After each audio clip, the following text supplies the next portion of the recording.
este caso, la gráfica de fallecidos en la semana, siempre la nota más triste en Cuba por la salud. El sábado un fallecido, el lunes 2 fallecidos y el jueves un fallecido, a pesar de todo el esfuerzo del personal de salud, también de los protocolos de atención a los pacientes diagnosticados con la enfermedad.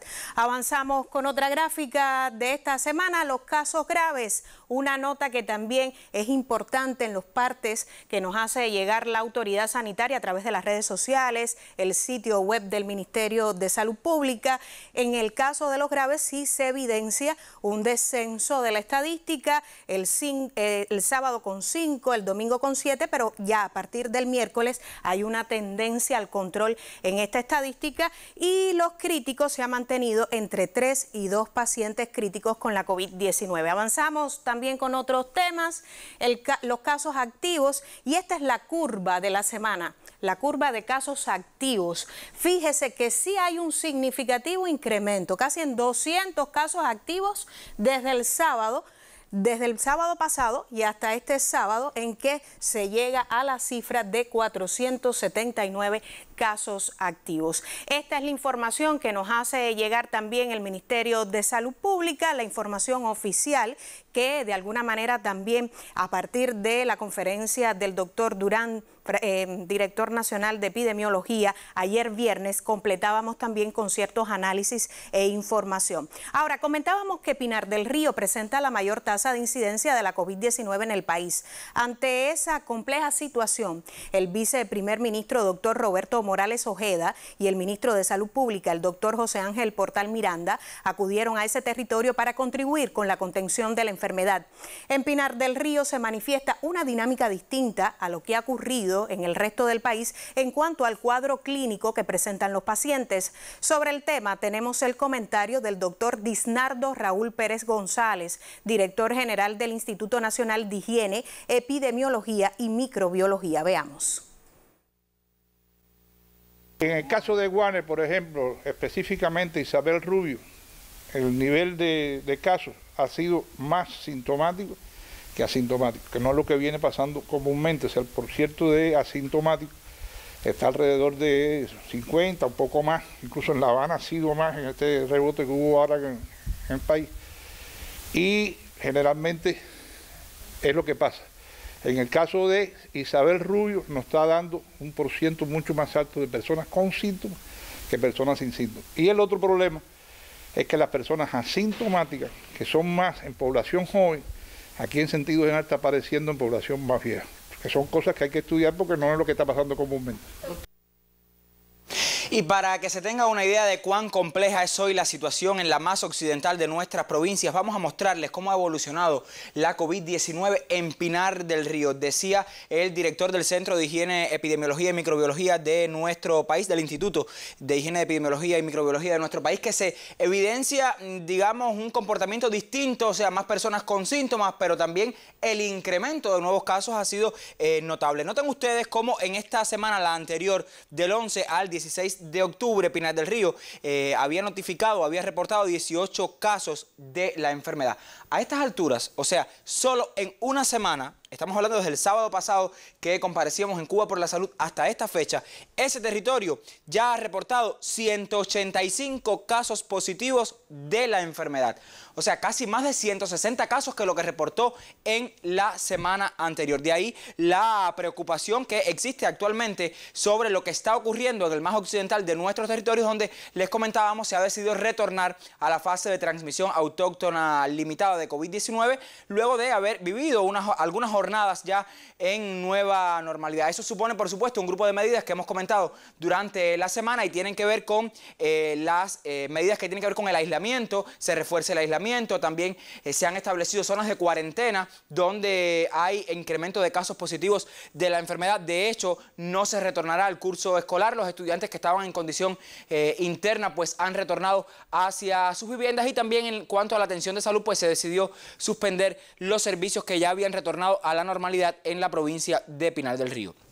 Vamos a revisar el comportamiento hasta la actualidad desde el inicio de la epidemia en Cuba. Decíamos que se han confirmado hasta la fecha, desde el pasado 3 de marzo, 6.534 personas positivas de la enfermedad. Y quiero que nos detengamos en los pacientes positivos activos.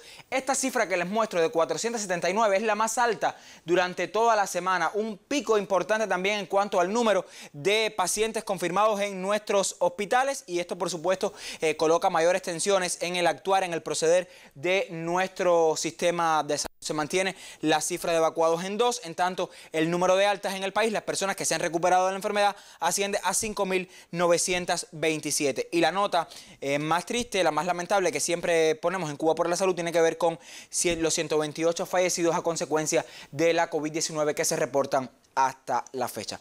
Ahora, si hablamos de comportamiento, quiero que nos detengamos en las palabras de Raúl Guinovar, decano de la Facultad de Matemática y Computación de la Universidad de La Habana, quien comentó este martes sobre los pronósticos sobre el comportamiento de la COVID-19 en la provincia de Pinar del Río. Sus palabras trascendieron en la reunión, les decía, del martes del Grupo Temporal de Trabajo para el Enfrentamiento de la COVID-19 que encabeza el presidente de la República, Miguel Díaz-Canel Bermúdez. Pinar del Río tiene una situación también bien enredada, bien compleja, porque en 15 días han tenido 86 casos confirmados y muy pocas recuperaciones, solamente una. En general, el país tiene un control de la pandemia, pero sí hay que seguir atendiendo todos estos focos o todas estas situaciones que se están dando en las provincias. La situación, en realidad, fíjense que en todos los casos se prevé un aumento de la cantidad de confirmados, por lo tanto hay que seguir extremando las medidas epidemiológicas, ¿no?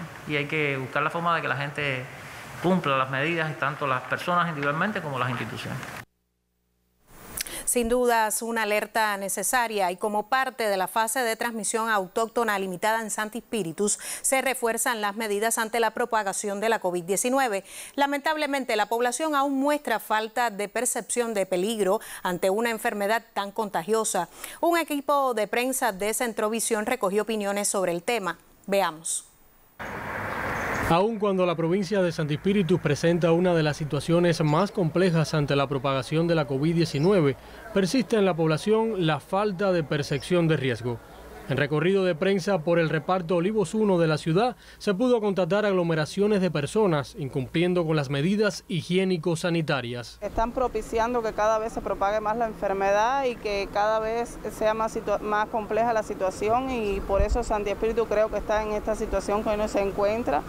Ante la situación epidemiológica, los medios de comunicación de la provincia se han trazado una estrategia para mantener informado al pueblo.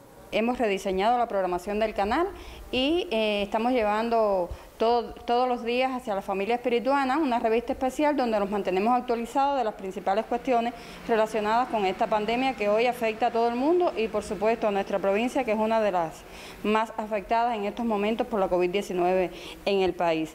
Dependerá de todos ganarle esta batalla a la pandemia que mantiene en vigilia al mundo. Hoy el principal llamado es actuar con responsabilidad.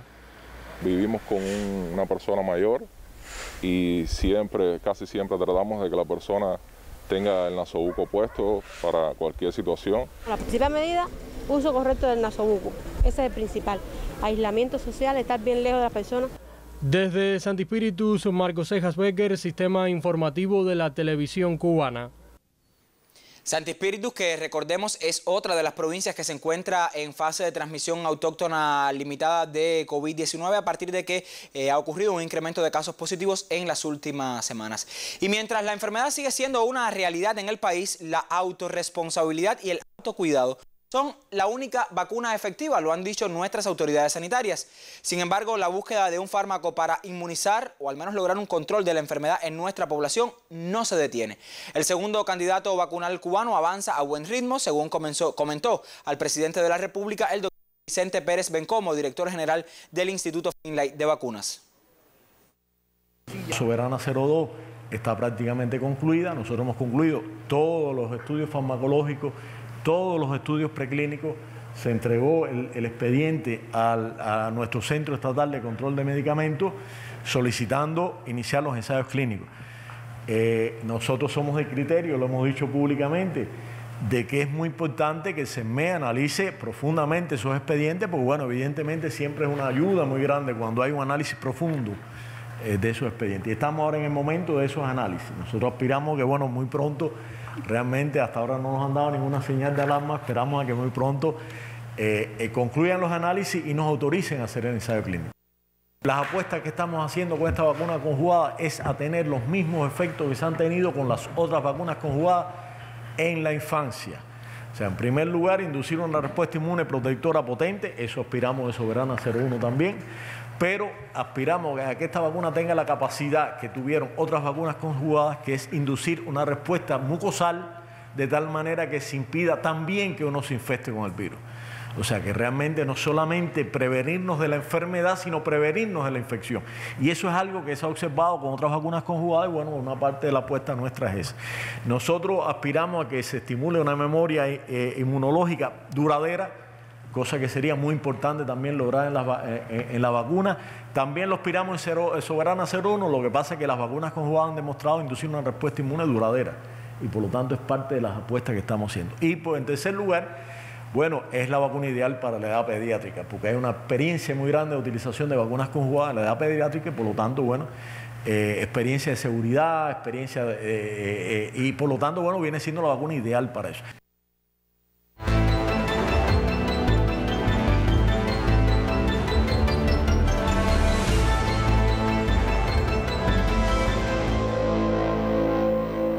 Y avanzamos con buenas noticias, y es que hoy llegarán los primeros turistas internacionales a Varadero. El aeropuerto Juan Gualberto Gómez cuenta con las condiciones para la reapertura del servicio, así como para realizar el PCR a los viajeros. El Aeropuerto Internacional de Varadero, Juan Gualberto Gómez, está listo para recibir los vuelos internacionales a partir de este sábado. El colectivo efectuó mejoras en los salones de entrada y salida para aumentar el confort durante la estancia de los pasajeros. A todos los clientes le tomarán la temperatura en los ómnibus antes de entrar a la terminal. Los trabajadores de la Aduana General de la República reorganizan el servicio de acuerdo con los protocolos sanitarios establecidos por el gobierno cubano. Las obligaciones que tienen que tener, como el uso de la mascarilla, el uso de la careta facial, el uso de los guantes para el chequeo del 100% de los pasajeros, el distanciamiento que debe haber tanto entre los pasajeros como de los propios oficiales, es decir, que se le han dado una serie de preparación a los oficiales para la apertura del aeropuerto próximamente. Los salones se dividen para evitar el contacto entre los diferentes pasajeros de los vuelos internacionales. El aeropuerto cuenta con dispensadores para la desinfección, pantallas acrílicas y pegatinas para el distanciamiento físico. La terminal cuenta con los locales necesarios para realizar el PCR a todos los viajeros que lleguen al país. Los equipajes facturados se chequean, es decir, se bajan de la aeronave, se le aplica la técnica canina, posterior a esto se desinfectan y a partir de ahí es que se controlan por el equipo de rayos X de la aduana. El reinicio de las operaciones comerciales en el Aeropuerto Internacional Juan Gualberto Gómez está pautado para el sábado con el arribo de un vuelo proveniente de México de la compañía Viva Aerobús. El 31 de octubre se reanudan los vuelos entre Varadero y Alemania con un viaje de la compañía aérea Cóndor. Desde Matanzas, Pedro Rizo Martínez, Sistema Informativo de la Televisión Cubana. Y el paso a la nueva normalidad en la Isla de la Juventud incluye el restablecimiento de la transportación marítima de pasajeros con 3 salidas a la semana sin que los viajeros tengan que realizar la cuarentena. Ello implica una mayor responsabilidad, cuidado y cumplimiento de las medidas higiénicas establecidas. El arribo a la terminal portuaria de esta embarcación es el símbolo más notorio de la nueva normalidad en la Isla de la Juventud. Luego de más de 7 meses se restablece la transportación regular entre los puertos de Nueva Gerona y Batabanó, ahora con tan solo 3 salidas semanales. Al 10% de los viajeros que llegan se les realiza el PCR y el resto va directo a casa para continuar su vida normal. Ello, unido a algunas medidas laborales, conforman la vida de este lado. El uso obligatorio del nasobuco, el distanciamiento social y otras medidas higiénicas en centros laborales se mantienen, al igual que las pesquisas. Hace más de 5 meses que la Isla de la Juventud no reporta ningún caso confirmado de la COVID-19. A ello ha colaborado, además del cierre de fronteras y las decisiones del Consejo de Defensa Municipal, una mayor conciencia de la población. El nuevo coronavirus ha venido a cambiar nuestras vidas, a hacernos más responsables con nuestra salud, pero nada indica que los números de hoy se puedan mantener en el futuro. Habrá que convivir con un virus invisible que le ha puesto un stop al planeta. Por eso hoy más que nunca se requiere convertir en realidad el eslogan que desde un inicio guía la campaña de comunicación aquí. De la responsabilidad individual dependerá la suerte colectiva. En la isla, Noel Otaño, Sistema Informativo de la Televisión Cubana. Y abrazo.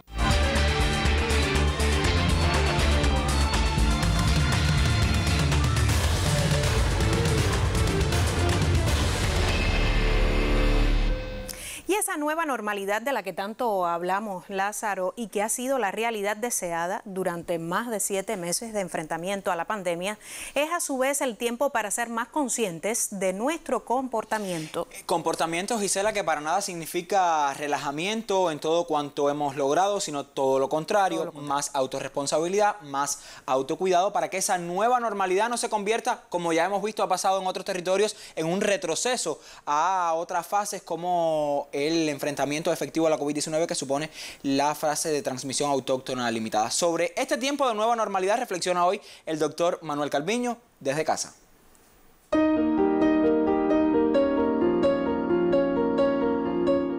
Excelente idea, excelente modo de decirlo. La nueva casa en la nueva normalidad.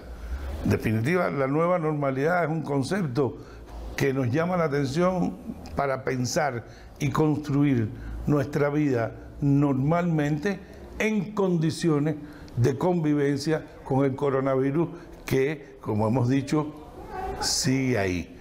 No con la fuerza de Bam Bam, pero sigue ahí.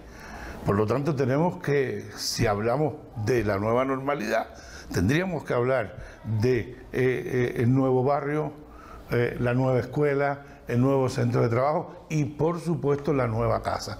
Y quiere decir que los espacios de convivencia donde interactuamos con otras personas tienen ciertos requerimientos para poder evitar que se vuelvan a producir los contagios. Entonces, hay que construir esa nueva casa preparándola justamente ¿para qué? Para recibir personas que van a llegar. Es decir, no podemos seguir en la burbuja cerrada que construimos en el aislamiento y que fue efectivamente eficiente. La casa hay que abrirla, vendrán los amigos de nuestros hijos, vendrán nuestras amistades, es decir, es inevitable que de alguna manera empecemos a producir interacciones en el espacio doméstico. Yo me la represento así, no es una línea única, es una representación, ¿no? Llegan las personas a la casa. ¿Qué es lo primero que se van a encontrar en la nueva casa? Bueno, si tengo una bandeja desinfectante, pues mejor, pero al menos una frazada con un poco de hipoclorito para desinfectar los pies, me parece que es algo que podemos y que debemos tener. Hay quienes dicen que no es tan importante, pero no nos cuesta trabajo, y si no nos cuesta trabajo y ayuda al proceso, pues ahí la tenemos. Segunda, recibo a esas personas. Obviamente las recibo con mi nasobuco puesto. Yo estoy en mi casa, pero están llegando personas. Y si yo las recibo con mi nasobuco puesto, lo que estoy diciendo es, ¿tienen puesto el nasobuco? Es decir, lo primero que tenemos que verificar es si las personas que llegan tienen su nasobuco puesto. Y si lo tienen bien puesto, la entrada en la casa se va a producir. ¿Qué hace falta en ese momento? El pomo de hipoclorito cerca para higienización de las manos. Esto es clave. Vas a entrar en mi casa, ningún problema. Higienízate las manos, ¿ya? Una vez que se higienizan las manos, pues empiezan las normas. Las normas básicas que tienen que ver con el distanciamiento físico dentro de la casa. Y para esto yo les doy un consejo. Lo mejor es establecer un aforo. Es decir, establecer una cantidad de personas máximo que pueden estar dentro de la casa. Dependiendo del tamaño de la casa, dependiendo del tamaño de dónde van a estar, bueno, pues podrán ser 3, podrán ser 4, no lo sé, pero hay un aforo. Y ese aforo es de estricto cumplimiento, entre otras cosas, porque ese aforo es la primera garantía de que se va a cumplir el distanciamiento físico. Chequéelo, hay que estar en la casa a distancia, 1 metro en una distancia llamada distancia de seguridad. Una cosa importante, en mi experiencia con mis hijos, ¿no? Sobre todo los muchachos jóvenes, los adolescentes, no les gusta reunirse en la sala de la casa. Ni tan siquiera en el balcón o la terraza si lo hubiera. Les gusta meterse en el cuarto y encerrarse en el cuarto. Nueva medida, nueva realidad, nueva casa. Encerrado en espacios cerrados, no. Hay que ventilar los espacios, hay que abrir las ventanas, las puertas tienen que estar abiertas para que circule el aire. Esto es importante, que haya aire circulando, y esa va a ser una norma.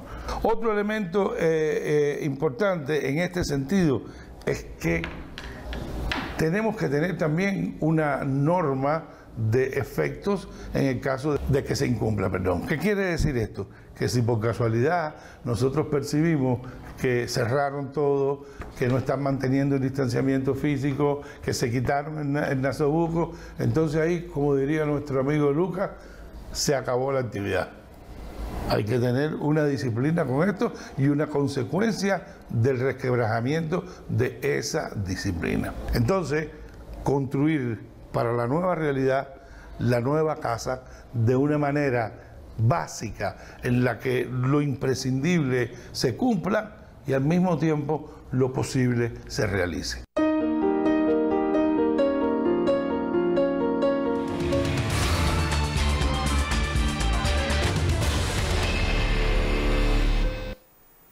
Y en Guantánamo continúa el desarrollo del curso escolar con la tranquilidad de cumplir los protocolos sanitarios que permiten finalizar las evaluaciones con el rigor necesario y preparar el inicio del próximo curso escolar el 2 de noviembre. El siguiente reporte de Miguel Reyes Mendoza nos acerca al tema.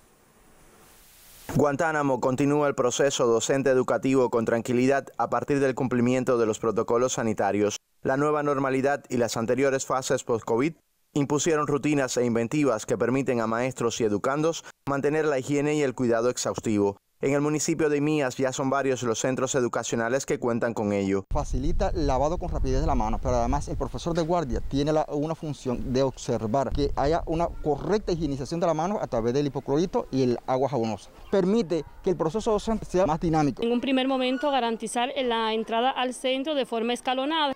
Se organizaron los grupos en subgrupos para evitar el hacinamiento en las aulas. Cerramos la evaluación en ambas enseñanzas y continuamos trabajando en la organización del centro para el inicio del próximo curso el día 2 de noviembre. Desde el llano hasta las montañas más intrincadas, las diferentes enseñanzas cumplimentan el distanciamiento entre alumnos y docentes, acción que ofrece seguridad a padres y familiares ante el desarrollo del curso escolar. Tengo la confianza en la escuela donde se encuentra mi hijo porque sé que se están cumpliendo las medidas higiénicas sanitarias, así como el paso podálico, el uso del nasobuco, y sé que estos profesores y maestros pues están pendientes a que nuestros niños cumplan con estas medidas y que no exista ningún brote en nuestras escuelas, y así yo le pido a las madres que tengan la confianza.